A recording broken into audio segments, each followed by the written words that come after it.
2 João, único capítulo, versículo 9, já está lá no final da Bíblia, para quem for abrir,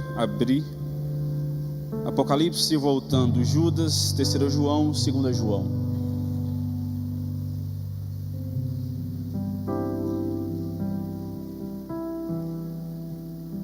Todos acharam? Digam amém. 2 João, versículo 9, diz assim: todo aquele que vai além da doutrina de Cristo e não permanece nela, não tem Deus. Quem persevera na doutrina de Cristo, esse também tem o Pai como o Filho. Amém? Podeis tomar seu assento. Meus irmãos, enquanto eu estudava esse sermão ao longo da semana, eu tive algumas conversas com o nosso pastor, tirando algumas dúvidas e perguntando o que acontece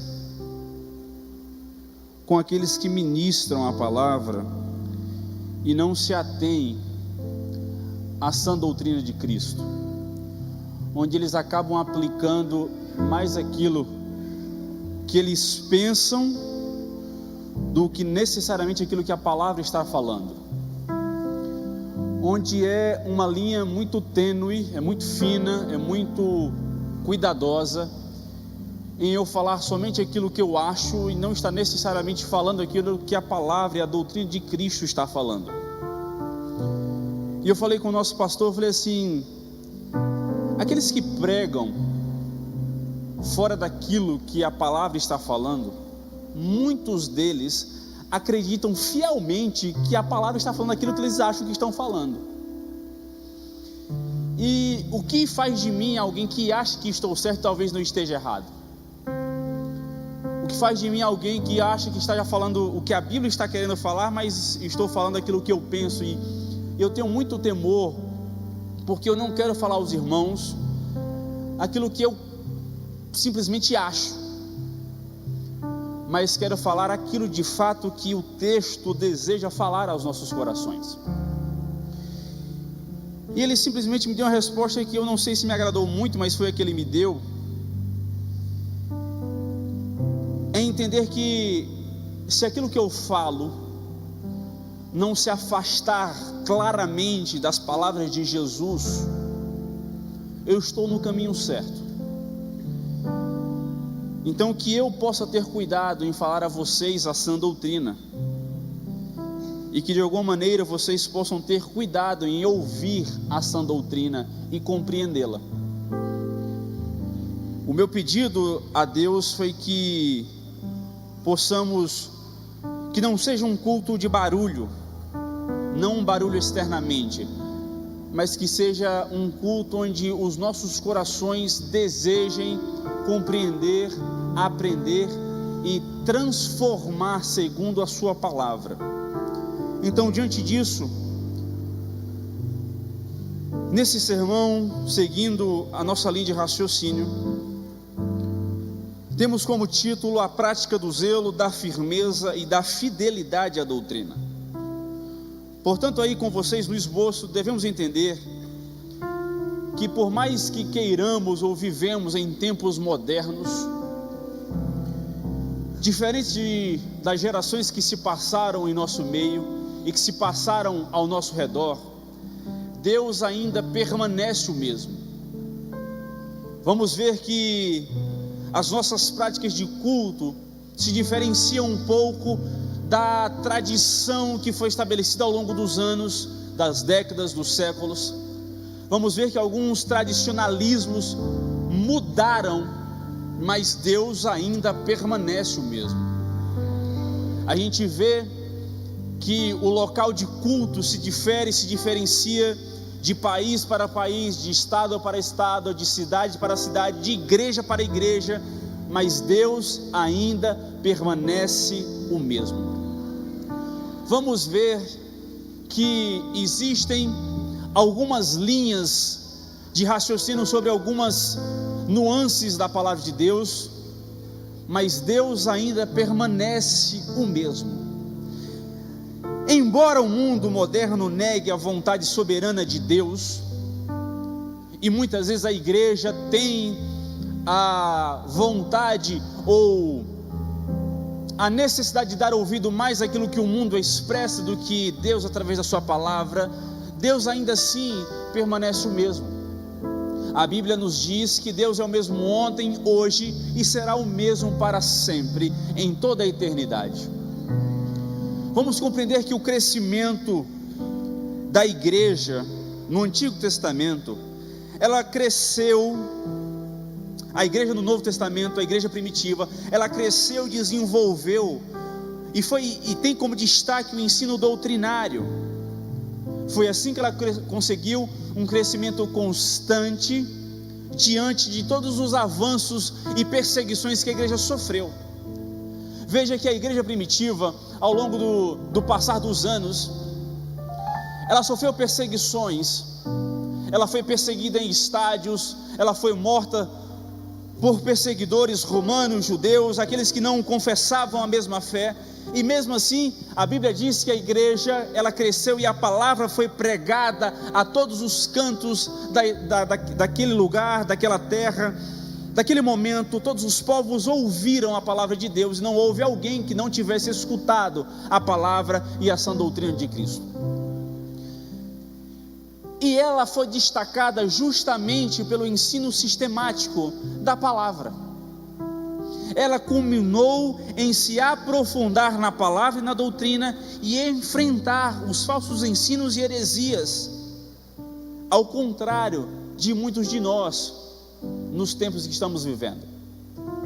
A palavra diz que a igreja ela foi edificada sobre o fundamento dos apóstolos e profetas, sendo ele mesmo, Cristo Jesus, a pedra angular. Em outras versões está escrito que Jesus Cristo é a pedra fundamental ou a principal pedra de esquina. Isso me dá um entendimento de que a doutrina e a sã doutrina, se ela não for baseada sobre a pessoa de Cristo, ela já está edificada sobre um falso ensino. Se as palavras que saem da boca daquele que professam, daquele que tem a autoridade ou a responsabilidade de falar sobre a doutrina, mas não professa que a mensagem está sobre Cristo Jesus, existe algo de errado sobre aquela igreja. Estamos vivendo em um tempo onde muitos falam o que pensam e o que querem, porque a facilidade sobre o falar.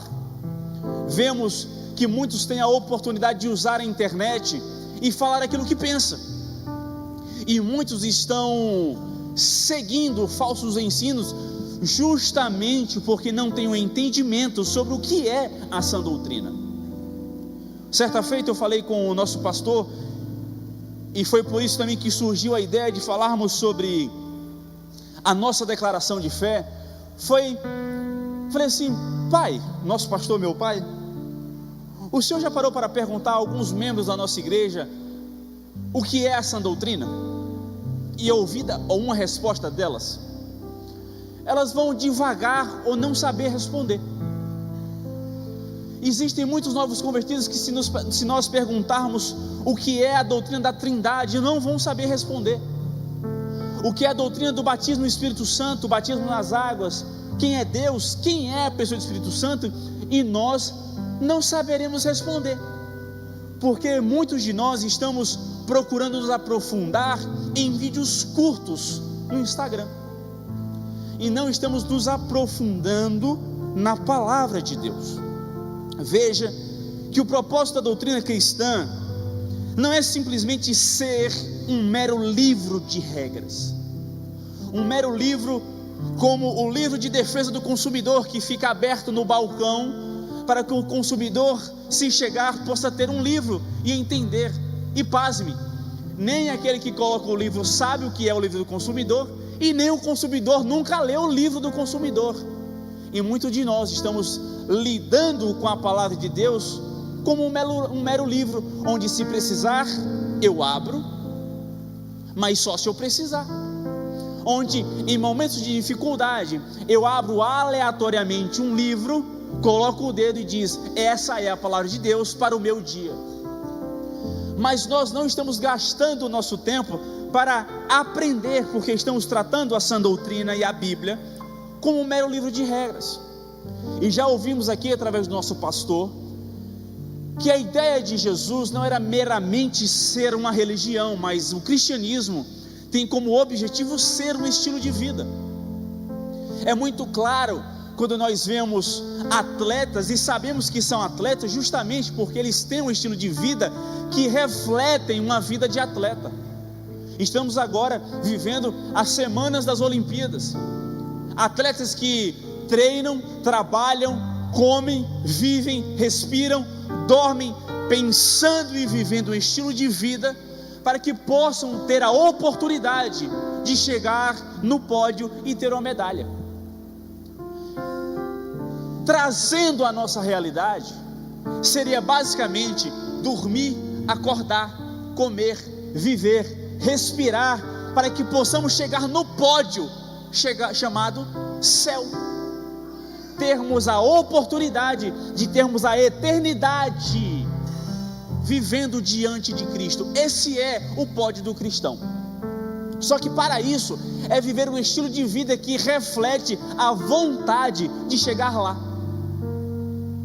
Porque, por exemplo, mais cedo alguém me chamou de doutor. Eu falei: calma, falta 5 anos e meio estudando, gastando meu tempo, profissionalizando, tendo conhecimento, buscando para que eu possa então exercer algo. A mesma coisa é ser pastor. É necessário estudar, compreender, buscar, ter um estilo de vida que reflita a vida que eu pregue no altar. Tudo isso deve ser baseado na sã doutrina. Uma vida cristã deve ser pautada na palavra de Deus. Quando Jesus convida em Mateus 11:29, ele diz: aprendei de mim. Ele não está necessariamente falando sobre uma sistematização de ideias e filosofias, mas literalmente aprendam o meu estilo de vida e apliquem na vida de vocês. É literalmente andar onde eu ando, é falar como eu falo, é pensar como eu penso, é tratar o próximo como eu trato. Aprendei de mim e repitam. Não é simplesmente ter na cabeça de vocês ideias e filosofias que vocês podem falar coisas bonitas alguma vez ou outra, mas literalmente aplicá-las como um modo de vida. Portanto, seguindo aí o esboço em suas mãos, o primeiro ponto é entender a importância de falar a sã doutrina. Se vocês observarem, nós vamos ter como texto base ao longo dos pontos aí o livro de Tito. Então, se você quiser abrir e acompanhar, nós iremos ficar passeando ali entre o capítulo 1 de Tito e o capítulo 2.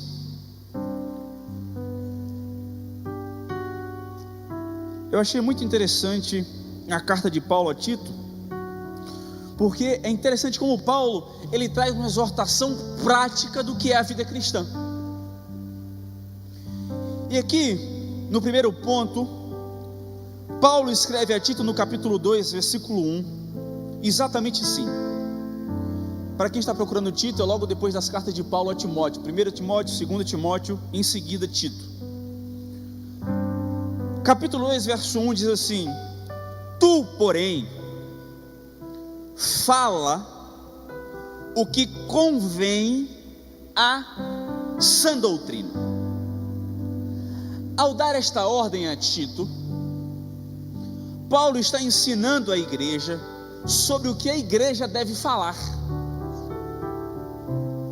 Em outras palavras, só convém ao nosso discurso e às nossas palavras à nossa conversa aquilo que convém à sã doutrina.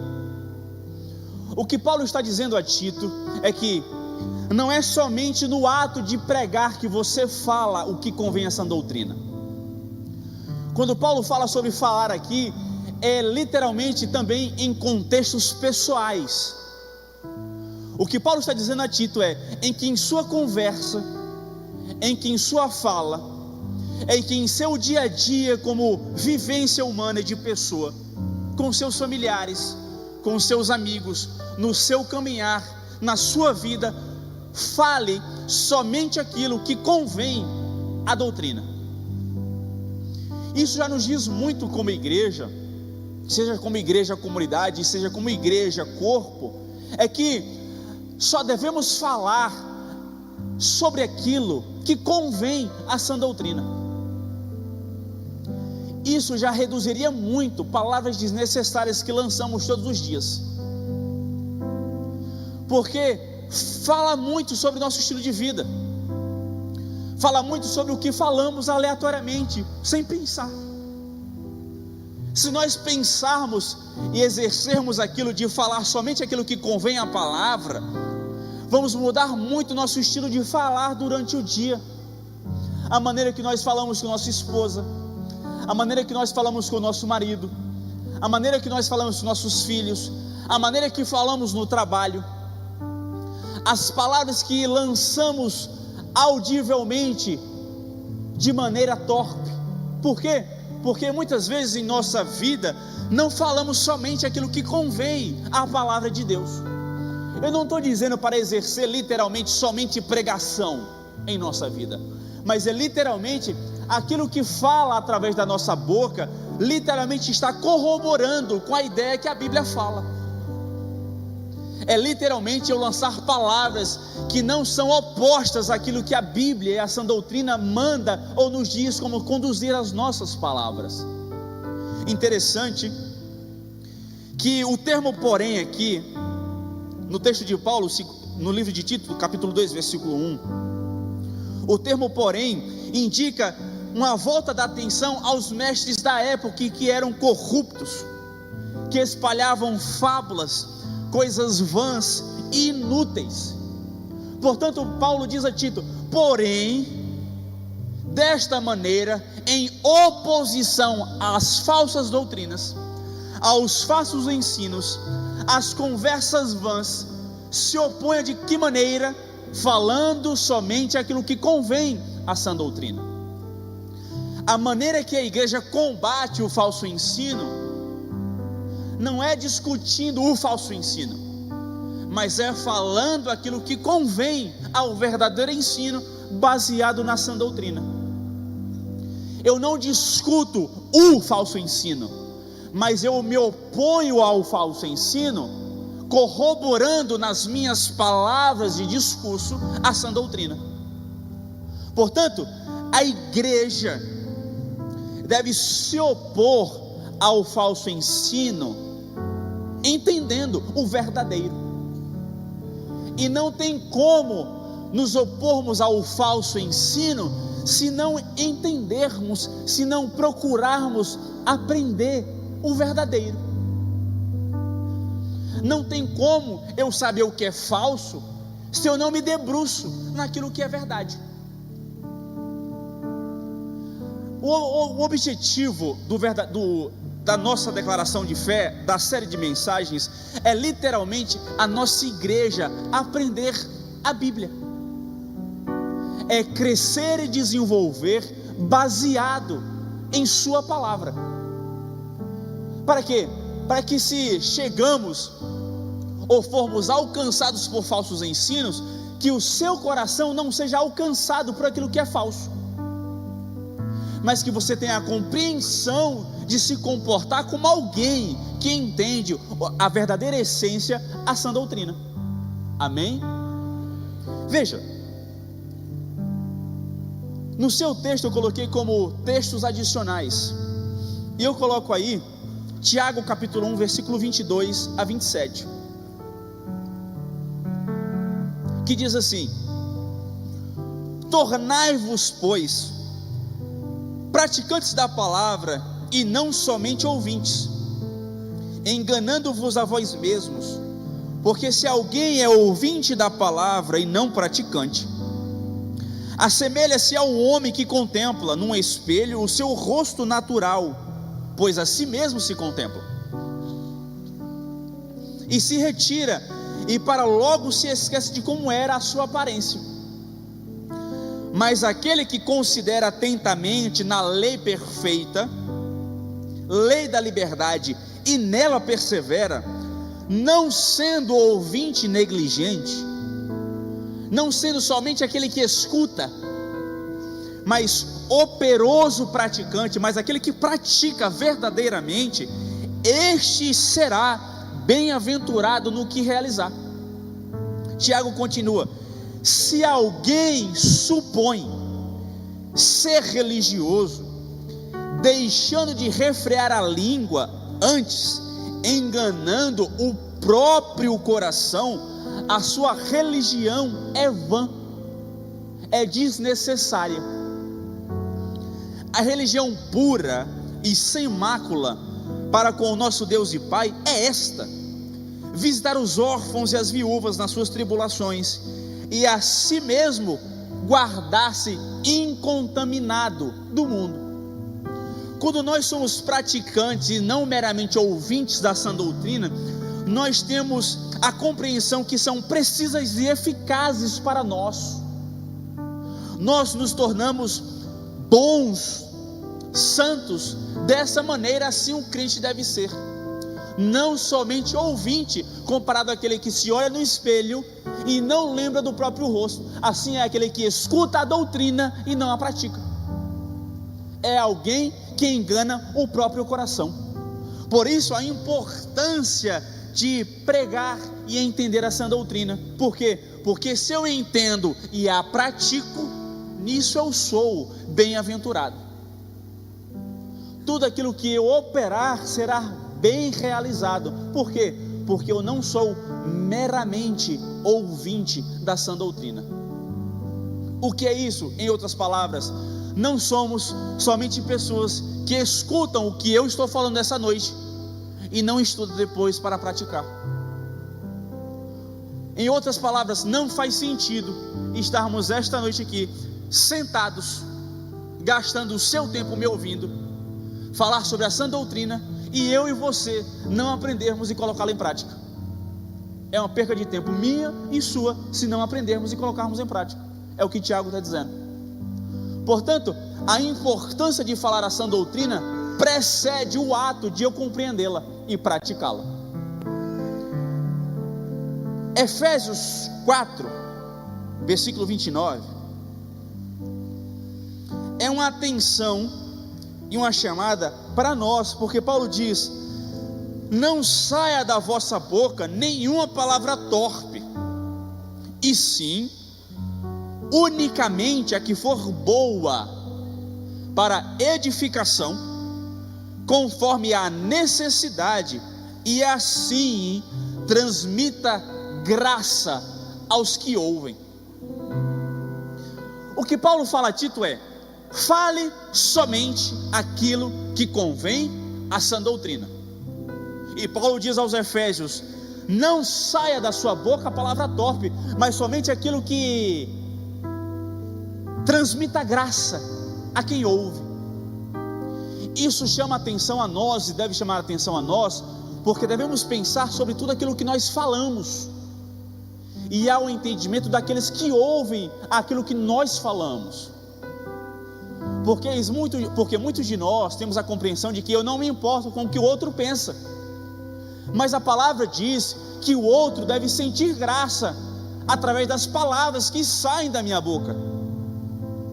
As pessoas no seu trabalho, na sua escola, no seu emprego, na sua casa, na sua família, devem se sentir graciosas e edificadas com o que sai da sua boca. Isso deve relatar muito sobre nós, sobre o que é que nossos filhos ouvem da nossa boca. Eles são edificados na palavra com o que sai de nós. A minha mulher é abençoada e edificada com aquilo que sai da minha boca. o meu marido, os meus pais são alcançados por aquilo que sai da minha boca, ou eu sou alguém que me comporta como um crente, mas aquilo que sai da minha boca não diz verdadeiramente o que eu vivo? Isso aqui é extremamente prático, porque eu não posso ser cristão e ser um grosso, um bicho dentro de casa. Mas as pessoas que estão ao meu redor precisam literalmente, segundo a palavra de Deus, serem edificadas através das palavras que saem da minha boca. Isso se faz como? Falando aquilo que convém à sã doutrina. Isso é literalmente um ensino prático para você praticar aonde você estiver e não somente na igreja. Como eu posso, eu falei vindo para a igreja com Gabriela no carro, e não lembro qual foi o contexto, mas eu falei assim: como é que eu posso tratar os de fora bem e tratá-la mal?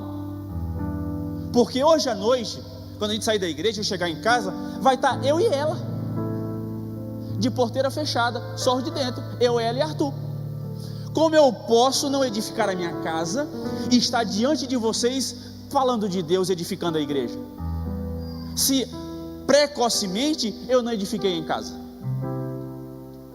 Não tem como sermos edificados na igreja se nós não procuramos edificar a nossa casa quando estamos nela, ou a casa só é edificada quando você está fora dela. Você é alguém que quando você sai, a sua família agradece a Deus que você saiu para trabalhar, porque quando você está lá, você só fala aquilo que não edifica, aquilo que agride, aquilo que diminui. Portanto, comecemos a falar somente aquilo que edifica, baseado na sã doutrina. Amém? Vamos seguir. Veja, devemos entender que Paulo escreve a Tito mostrando que ele deveria falar de maneira específica para diversas classes e faixas etárias. O discurso de Paulo a Tito no capítulo 2 é para homens, para mulheres, para jovens, mas tudo isso falando de maneira específica a mesma coisa. Portanto, a sã doutrina não é somente para os mais experientes, a sã doutrina não é somente para os mais velhos na fé, a sã doutrina não é somente para aqueles que são mais velhos em idade, mas é para todas as pessoas que estão aqui, crianças, jovens, adolescentes, adultos e idosos. É necessário que todos tenhamos a mesma compreensão, que eu fale a vocês e todos compreendam. Para quê? Para aplicar a sã doutrina. Assim é a ordem de Paulo a Tito. Portanto, você não vive a sã doutrina para alguns, você não fala a sã doutrina para alguns, mas você vive a sã doutrina para todos que estão ao seu redor. Por quê? Porque é importante. Pedro diz em sua primeira epístola, capítulo 2, versículo 9, assim: vós, porém, sois raça eleita, sacerdócio real, nação santa, povo de propriedade exclusiva de Deus, a fim de proclamardes as virtudes daquele que vos chamou das trevas para a maravilhosa luz. A fim de quê? De proclamar. Proclamar o quê? A sã doutrina, as virtudes daqueles que nos chamou das trevas para a maravilhosa luz. Em tudo a Bíblia é clara. Falemos aquilo que é bom, aquilo que edifica, aquilo que convém à sã doutrina. Portanto, cuidado, atenção em suas palavras. No esboço que você tem em suas mãos, está escrito: a sã doutrina expõe o falso ensino. Paulo escreve a Tito no capítulo 1, versículo 10 e 11, assim: pois há muitos insubordinados, faladores vãos e enganadores, especialmente os da circuncisão. É preciso tapar-lhes a boca, porque arruinam casas inteiras, ensinando o que não convém, por pura ganância. Veja, Paulo é muito claro em afirmar que os ensinos dos falsos mestres não é nada proveitoso. Pelo contrário, estabelece em suas palavras vazias prejuízo através do ensino às famílias. Famílias são tocadas de maneira ruim pelos falsos ensinos. Famílias estão sendo destruídas, não é somente pelo sistema mundano, mas é também pelos falsos ensinos que são pregados nos púlpitos. Isso é muito perigoso, porque teoricamente o púlpito, lugar sagrado, é somente para falar aquilo que convém à palavra. Mas Paulo está dizendo para termos cuidado com os falsos ensinadores, porque os falsos ensinos não têm de nada proveitoso, e esses falsos ensinos estão prejudicando, destruindo famílias inteiras, está fazendo com que pais e mães entrem em conflito, com que filhos se tornem contra os pais, baseado em pregações vazias, ocas de ensinamentos de Cristo. Eu chamo a atenção novamente, em nossa geração está muito fácil ouvir.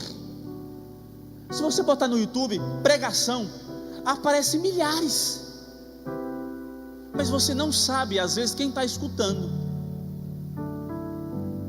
Isso é muito perigoso. É fácil lermos livrarias a rodo, compramos livros a rodo, mas não sabemos ou não pesquisamos o que estamos lendo ou de quem estamos lendo. Música que escutamos, que não sabemos a doutrina que vem naquela música. Muitas vezes falsos ensinos que estão entrando, estamos permitindo entrar em nossa casa, prejudicando a nossa família, prejudicando o nosso casamento, prejudicando a relação que nós temos com os nossos filhos. Por quê? Porque alguém diz e coloca a palavra Deus no meio, e achamos que está falando sobre a sã doutrina. E Paulo diz: cuidado com os falsos ensinadores, e principalmente com os da circuncisão. Paulo está dizendo: cuidado com aqueles que são judeus, parecem cristãos, mas não são. Eles falam de Deus, mas não o conhecem. Cuidado. Não pode parecer bonito, mas tem que falar de Deus, e tem que provar que provém da sã doutrina. Diferente disso é anátema, é vão, é vazio, é oco. Veja, os falsos mestres são desordenados, porém obstinados e ambiciosos, porque fazem tudo isso por pura ganância, por puro ganho. É para ganho pessoal, é para ganho próprio. Veja, são falsos ensinos, são falsos mestres, usando da palavra, ludibriando o povo, por pura ganância.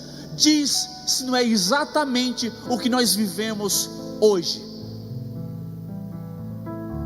Pessoas que usam disso aqui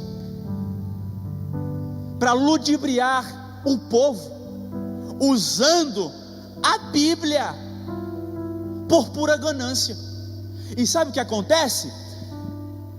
As pessoas não compreendem que são falsos ensinos, porque literalmente não procuram conhecer a sã doutrina. Então é fácil ser enganado. Alguém diz que evangelho ruim é pior do que evangelho nenhum. É melhor nenhum evangelho do que um ruim, porque o ruim te engana, te ludibria, destrói a tua casa, e você está dizendo, mas eu sigo a Bíblia, mas baseado em falsos ensinos. Por quê? Porque eu, pessoal, não procuro compreender a sã doutrina, aprendê-la, vivê-la, aplicá-la. Os falsos mestres não querem que o povo estude. Por quê? Porque vai compreender que o ensino é falso.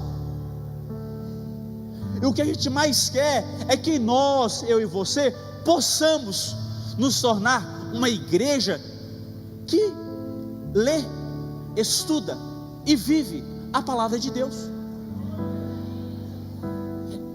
Não sei se vai acontecer, mas meu sonho é não ter a necessidade de pregar aqui. É o que o pastor Zé falou num dia desse que ele pregou aqui, é chegarmos aqui, todo mundo já conhece de Bíblia, todo mundo vive a Bíblia, todo mundo aplica. O que é que a gente vai fazer? Evangelizar. Por quê? Porque a gente não precisa de alguém que pregue, a gente só precisa ganhar almas. Só que para isso, eu e você precisamos aprender. Não tem como sermos uma igreja que ganha almas se estivermos não compreendendo a sua palavra. Por quê? Porque estamos sendo ludibriados por falsos ensinos. Paulo diz que devemos, ou Paulo fala a Tito, que deve fazê-los calar.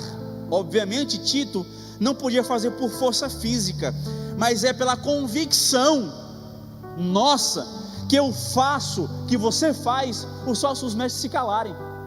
Olha o que Paulo fala em Gálatas capítulo 2, versículo 1 a 5.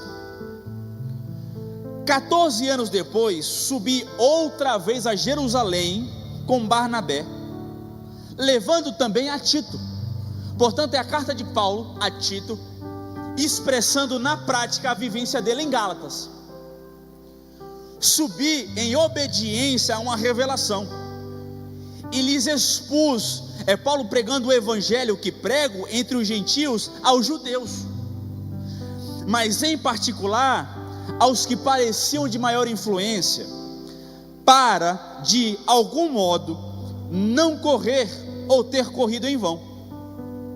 Contudo, nem mesmo Tito, que estava comigo, sendo grego, fora constrangido a circuncidar-se.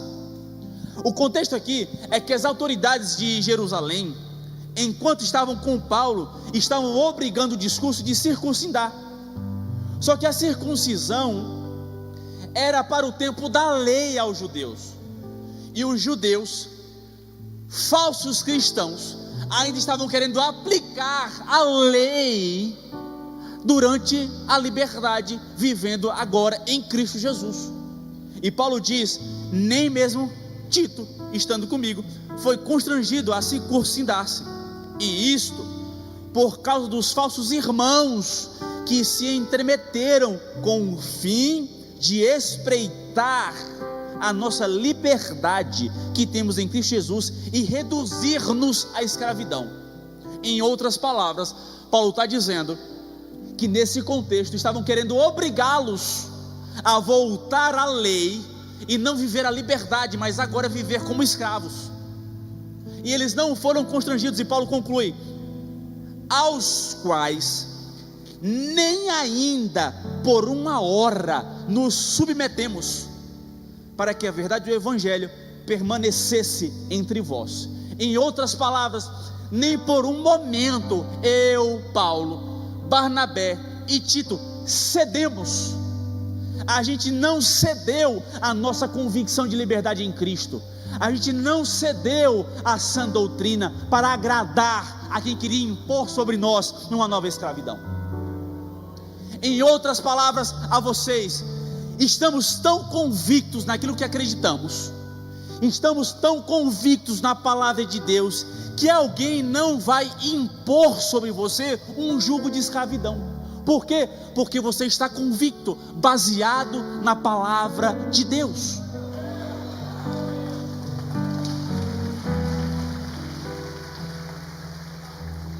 A sã doutrina expõe o que é falso e nos dá a convicção e a segurança de estarmos firmes. Por quê? Porque eu sei identificar aquilo que é falso, e eu não me tornarei mais escravo, porque eu sou livre em Cristo Jesus. Baseado em quê? Em sua doutrina. É preciso compreensão daquilo que é verdadeiro. Agora, a sã doutrina, ela expõe a falsa profissão de fé, ou a falsa conversão. Paulo diz a Tito, no capítulo 1, versículo 16, assim: professam conhecer Deus,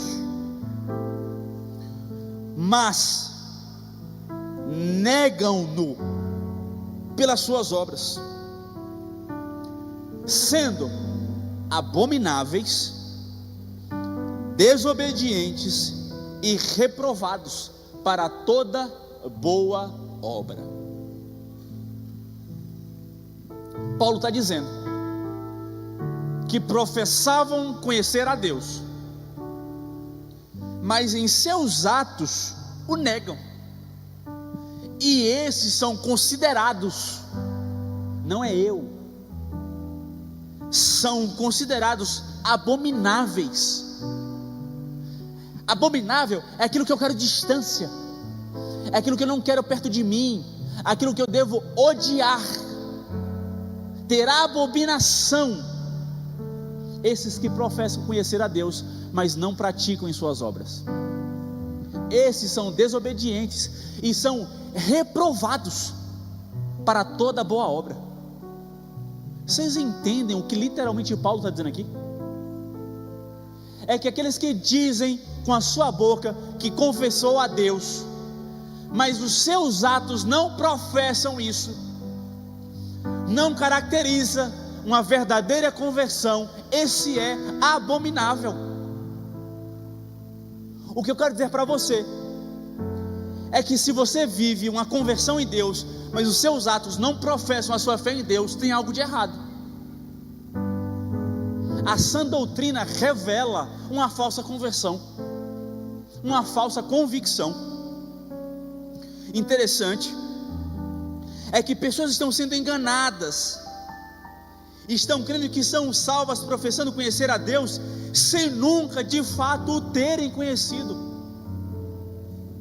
A gente não pode conhecer a Deus somente de ouvir falar na igreja, pelo amor de Deus.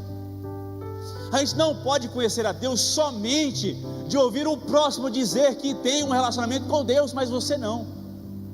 A gente não pode conhecer a Deus igual a fogueira. O irmão tem uma fogueira, e enquanto o irmão está lá com a fogueira acesa, eu estou me esquentando, mas se a fogueira do irmão esfriar, eu estou desviado também, porque eu não conheço a Deus, eu estou sendo esquentado pela fogueira dele.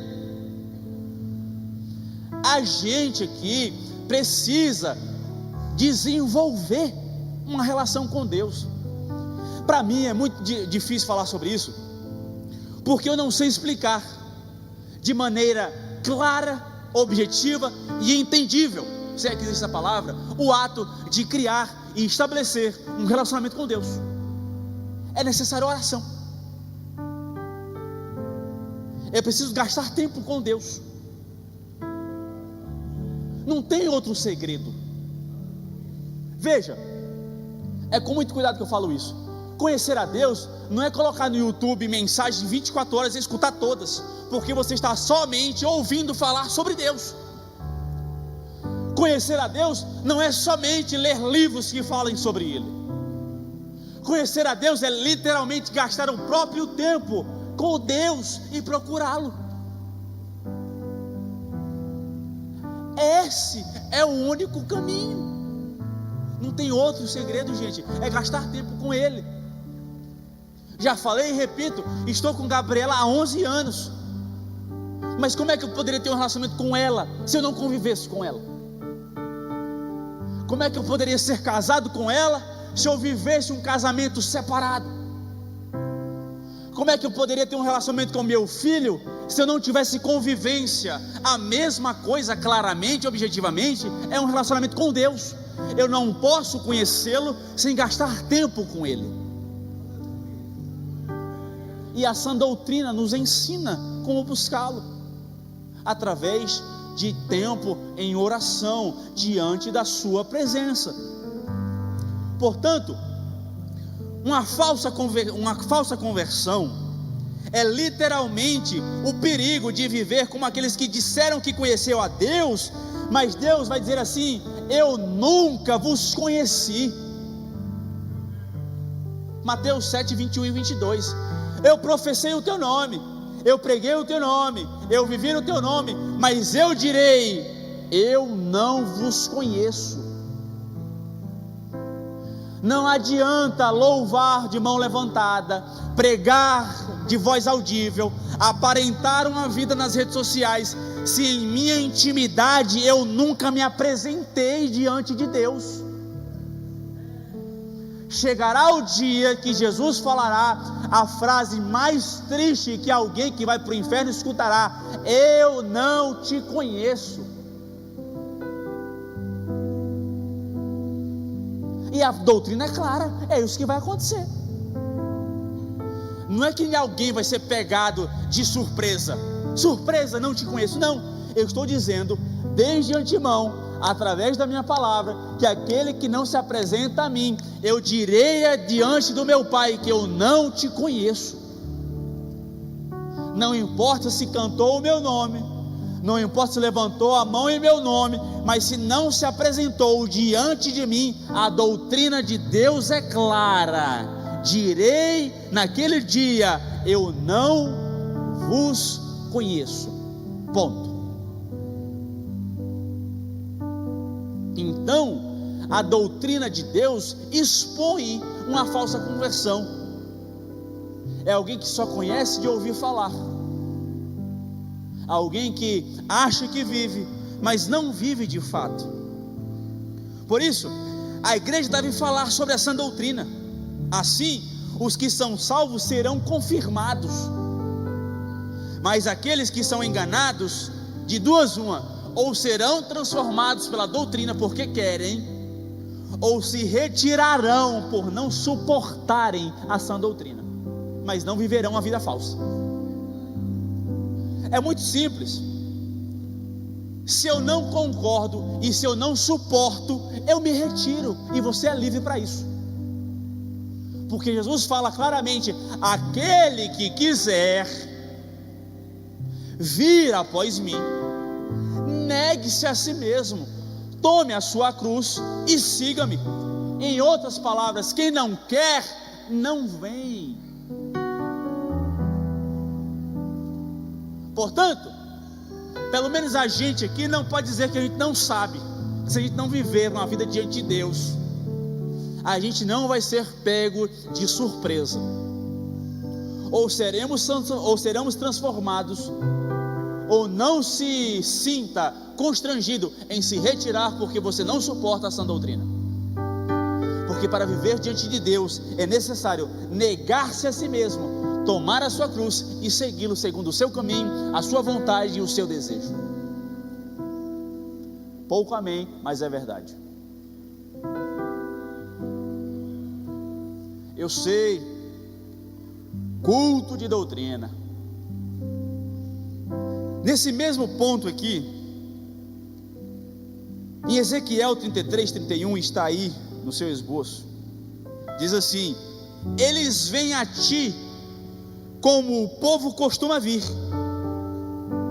e se assentam diante de ti como o meu povo, e ouvem as tuas palavras, mas não as põem por obra, pois com a boca professam com muito amor, mas o coração só ambiciona o lucro. Diz ou não diz que é a nossa realidade? Professamos amor, sentamos para escutar, nos portamos como pessoas que são assim, mas o nosso coração só tem ganância, e as nossas obras são vazias daquilo que nós professamos com a nossa boca. Evangelho como estilo de vida deve corroborar entre aquilo que eu professo e aquilo que eu vivo. Porque cristianismo não é filosofia de ideias, é uma praticidade em sua vida.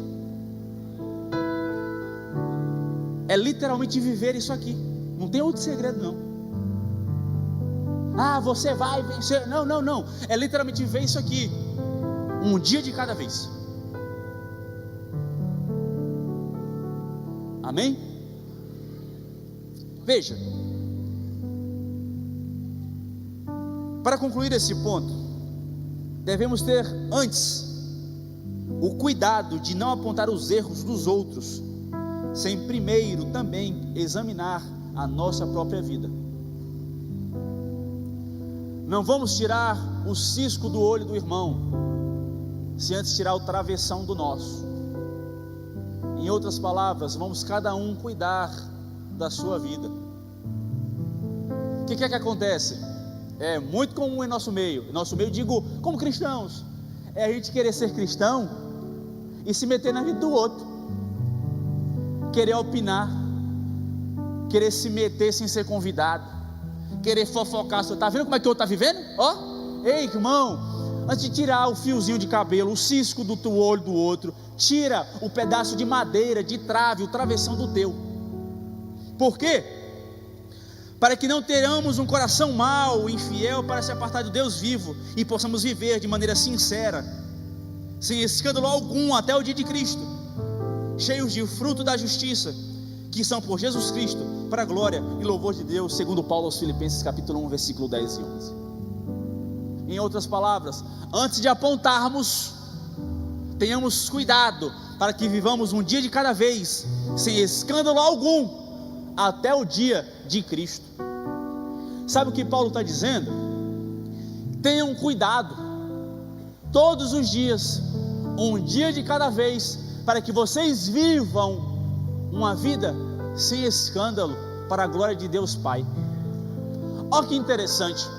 Então, em vez de eu perder tempo examinando a vida do outro, eu vou tomar o meu cuidado, para que eu não escandalize a Deus hoje, e amanhã de novo, e amanhã de novo. Portanto, observação: não percam tempo examinando a vida do outro, sem antes completar um dia sem escândalo, para a glória de Deus Pai. Amém? Veja, para concluir, último ponto: a sã doutrina gera mudança de comportamento, ou no comportamento das pessoas. O texto de Paulo, capítulo 2, versículo 2 ao 10, e nós leremos por parte. Vamos ver que a sã doutrina é algo prático. Em Tito 2, capítulo 2, diz assim: exorta quanto aos homens idosos, olha, que sejam temperantes, respeitáveis, sensatos, sadios na fé, no amor e na constância. Vocês entendem? Em primeiro lugar, isso aqui não é somente aos homens, porque no versículo 3, 4 e 5, Paulo fala às mulheres, nós vamos ver. No versículo 6 fala aos jovens adultos, nós vamos ver. Mas no versículo 7, no versículo 6, quando Tito deve falar aos jovens adultos, ele diz assim: exorta semelhantemente os jovens a que sejam moderados em tudo isto. Portanto, tudo que nós vamos falar aqui não é somente para um público, mas é para ambos, pelo amor de Deus. Não vamos separar e compartimentalizar.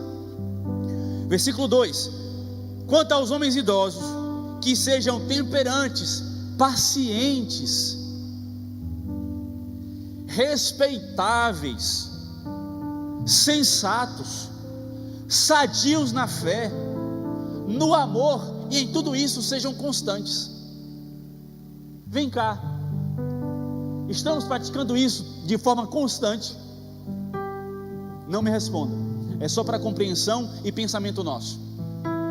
Porque o que Paulo está dizendo é que a sã doutrina deve gerar esse comportamento em nós.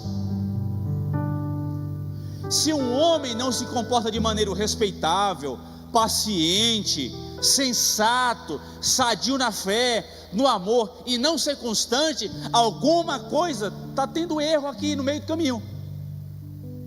Porque alguém que vive e viveu o novo nascimento em Cristo deve ser transformado pela sã doutrina. É o que eu estou dizendo. Eu não posso viver uma vida de pseudo-transformação se o meu comportamento não é paciente, se eu não sou respeitável. Isso diz muito sobre ser um bom cidadão. Como é que os seus vizinhos te olham? Você é respeitável? A sua presença exerce respeito? Você tem uma fé saudável? Você é amoroso em seu comportamento e é constante em sua vida? É isso que Paulo está dizendo a Tito que ele deve falar. E é isso que Paulo está exortando a igreja de Cristo ainda hoje. Através da sã doutrina, o nosso comportamento em nosso dia a dia deve ser transformado, gente. Eu volto de novo para a sala da nossa casa. Como é que eu posso ser grosso e mal educado em casa? Vamos falar de prática. Como é que eu sou um insensato? Como é que eu sou um irresponsável em meu caminhar? E eu digo que eu fui transformado pela sã doutrina e vivi um novo nascimento. Não tem como. Não tem como. Como é que queremos, como organização, ser um corpo de Cristo respeitável, se não praticamos a sã doutrina? Se alguém que tiver a resposta, por favor, me fale.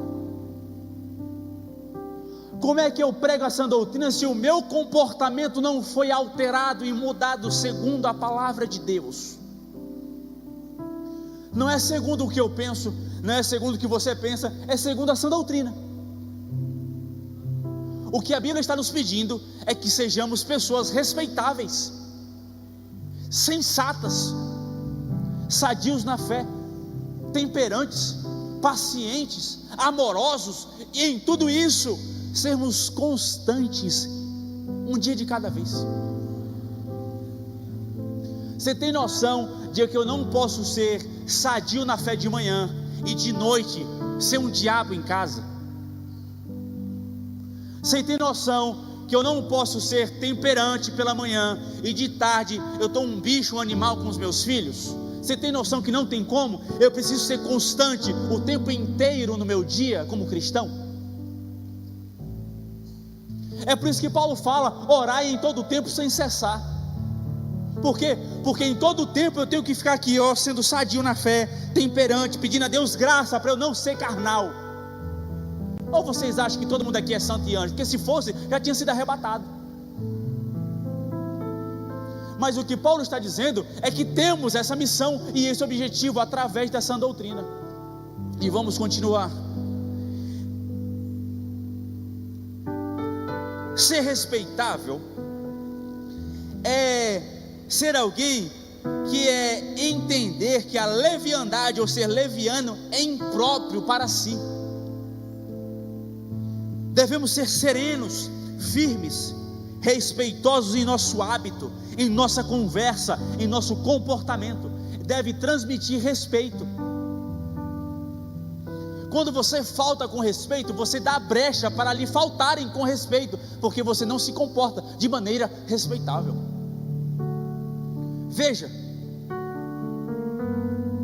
ser sensato é ser alguém prudente, moderado, controlado, alguém que controla bem suas paixões, desejos e sentimentos, para não ser arrastado por eles para algo mal ou indecente. A palavra sensato, segundo a tradução do grego, é literalmente ser moderado e controlado, alguém que controla os próprios desejos para não ser arrastado para alguma indecência. Está claro? Se eu sou sensato, eu não deixo que os meus desejos me levem para um ato mau ou indecente. Vocês têm noção do que é que Paulo está dizendo a Tito para pregar e exortando a sua igreja hoje? Todo mundo aqui é adulto o suficiente para pensar em cada coisa ruim, mal ou indecente, e ser sensato, segundo a palavra de Deus, te previne de viver isso. Isso é muito complicado para mim.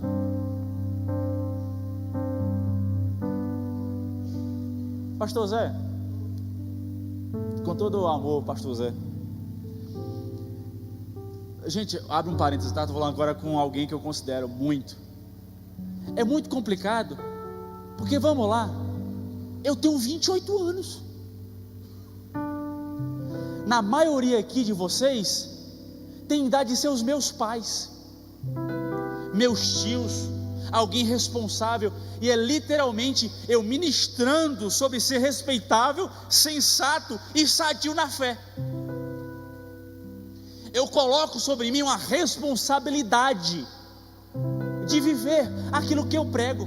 Ou vocês acham que eu não tenho que controlar desejos, paixões que podem me levar para aquilo que eu quero?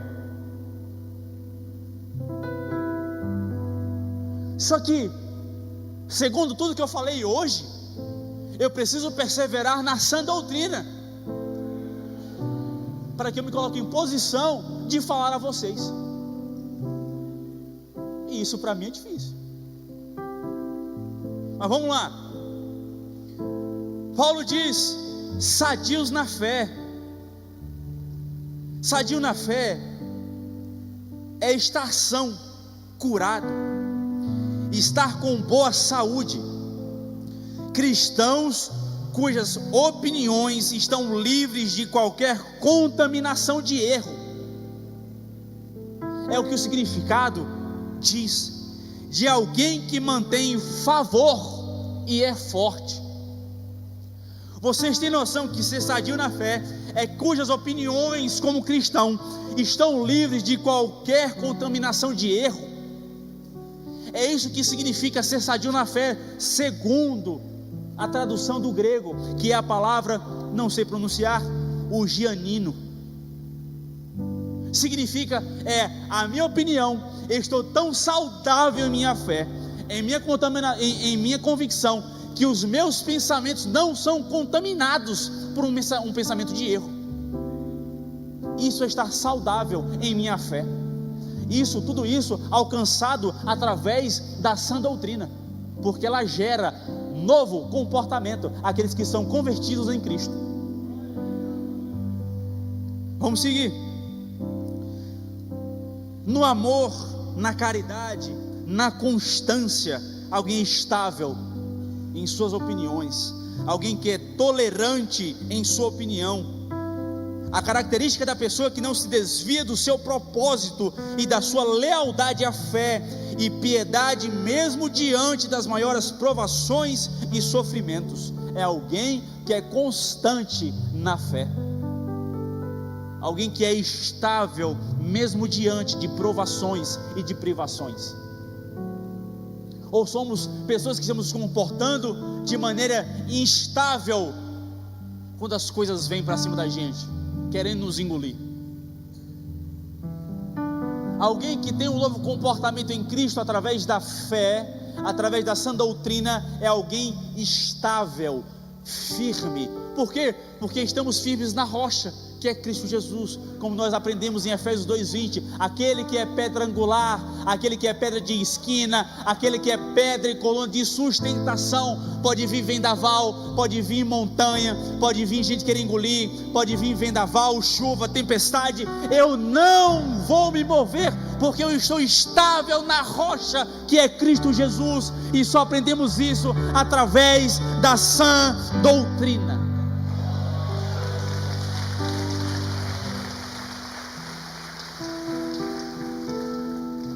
Portanto, os versículos 3 a 5 de Tito diz assim: as mulheres idosas, semelhantemente, sejam sérias no seu viver, como convém. Observação, lembrem-se de que não é dividido para cada um, porque tudo é para todos. Então, homens também sejam sérios em seu viver. Mas vamos lá. Como convém às santas, não caluniadoras, não dadas a muito vinho, mestras, professoras do bem. Então poderão ensinar as mulheres mais novas a amar seus maridos e filhos, a serem sensatas, honestas, boas donas de casa, bondosas, submissas a seus maridos, para que a palavra de Deus não seja difamada. Eu falei com Gabriela, esse texto aqui é muito difícil falar para algumas cabeças, porque acho que se limita a isso. Pastor, você é só a dona de casa? Não, irmão, se você for mulher, Provérbio 31, alguém que é boa dona de casa, empresária, mãe, esposa, e conseguir fazer tudo, seja. Mas tudo isso com o objetivo de não difamar a Deus pelo seu comportamento. O que eu estou dizendo é que você, irmã, tem o privilégio e a missão de ser mestras do bem. O que Paulo está dizendo a Tito é que as mulheres, através do seu comportamento, é ensinar o bem, é serem sensatas, honestas, não caluniadoras, para que possam ensinar as mais novas. O que é isso? As mais experientes, os mais velhos, homens e mulheres, têm como obrigação e missão ensinar aos mais novos. E isso é um recado aos mais novos: devemos aprender com os mais velhos, porque é uma geração que diz: é velho, não tem nada para me ensinar. Mas é justamente por ser mais experiente que tem o que ensinar. É justamente com esses que devemos aprender, com aqueles que possam nos ensinar através da experiência, através da boa vivência. Interessante, eu coloquei aqui com observação, a palavra para não caluniadora, para caluniadora que Paulo usa no grego, é literalmente diabolos, dado à calúnia, difamador que acusa com falsidade, caluniador que faz falsas acusações, que faz comentários maliciosos, aplicado a pessoas que, propor-se à causa de Deus, podem ser descritas como agindo da parte do demônio, ou tomando o seu partido, Satanás, o príncipe dos demônios.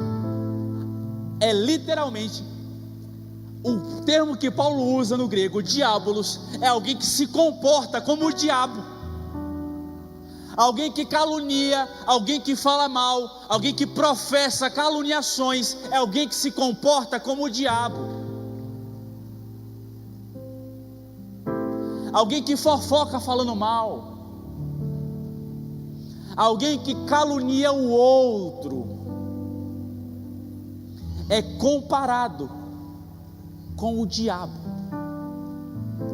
Portanto, em nosso modo de viver, pelo amor de Deus, paremos de caluniar aqueles que não gostamos por algum motivo, por mais que ele tenha lhe ferido, por mais que ele tenha lhe machucado, que não saia da sua boca calúnia, por mais que talvez em sua razão você esteja certo,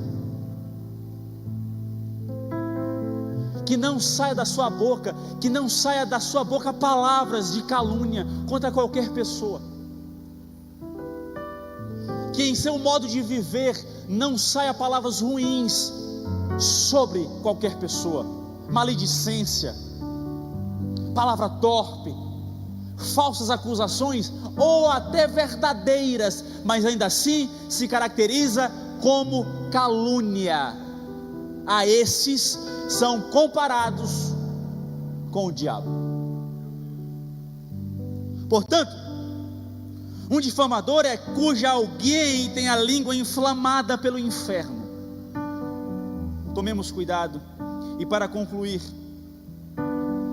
aos jovens, versículo 6 do capítulo 2, quanto aos moços, de igual modo, aos moços aqui é aos adultos, aos homens e mulheres, aos adultos, exorta-os para que em todas as coisas, essas que eu vos falei, sejam criteriosos, cumpram, entendam, pratiquem, assumem para si esse estilo de vida e vivam dessa maneira, sendo sensato, sendo temperante, sendo respeitável, sendo sadio na fé, sendo no amor, na constância, sendo sério no viver, sendo santo, não sendo caluniador, não sendo dado ao vinho, sendo mestres do bem, podendo assim ensinar a amar. Em tudo isso sejam criteriosos. Todos sejam a isso criteriosos em todos os aspectos. Coloque de pé, por favor. Ministério ID já pode estar aqui. Para concluir, eu leio com vocês Tito capítulo 2, porque tudo isso que nós lemos tem um objetivo, e Paulo diz aqui no versículo 11 a 14: porquanto a graça de Deus se manifestou, o Salvador a todos os homens, educando-nos, sã doutrina, para que, renegadas a impiedade e as paixões mundanas, vivamos no presente século sensata, justa e piedosamente, aguardando a bendita esperança e a manifestação da glória do nosso grande Deus e Salvador Cristo Jesus, o qual a si mesmo se deu por nós, a fim de remirmos-nos de toda iniquidade e purificar para si mesmo um povo exclusivamente seu, zeloso de boas obras. Fazendo o quê? Educando-nos através da sã doutrina. Tudo isso através da sua palavra. Portanto, a prática do zelo, da firmeza e da fidelidade à sã doutrina. Assim é a mensagem desta noite. Curve sua cabeça, vamos orar. Senhor Deus Pai que estás nos céus, te agradecemos, te louvamos e te bendizemos pela oportunidade de ouvir sobre a sã doutrina, de ouvir a tua palavra.